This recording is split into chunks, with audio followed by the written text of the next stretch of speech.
I'm Alex Villarreal with the VOA Special English Health Report. World AIDS Day was December 1st.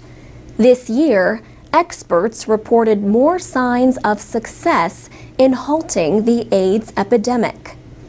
The number of AIDS-related deaths and the number of new infections are both decreasing.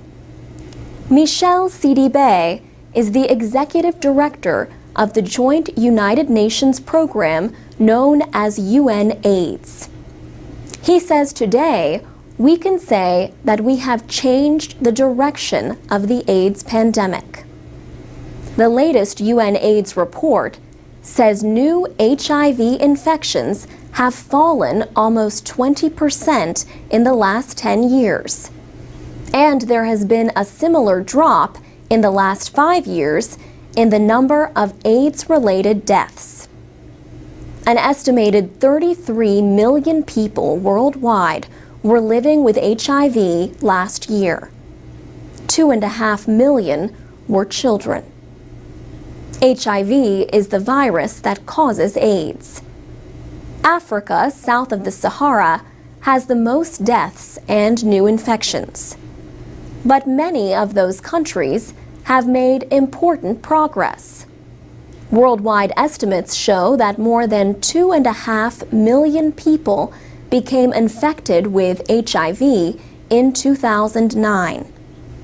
At the same time, about 1,800,000 people died from AIDS-related sicknesses. Drug treatment to suppress the virus has expanded. One result has been fewer babies born infected by their mothers.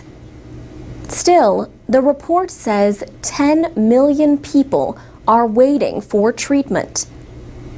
UNAIDS officials also say not enough is being spent for prevention. They say prevention efforts are responsible for much of the progress. More and more young people say they are following safer practices. Surveys find greater use of condoms, and people in many countries say they have fewer sexual partners. World Health Organization chief Margaret Chan called this year's AIDS report encouraging. But she noted that the populations most at risk are also those who have the least access to services.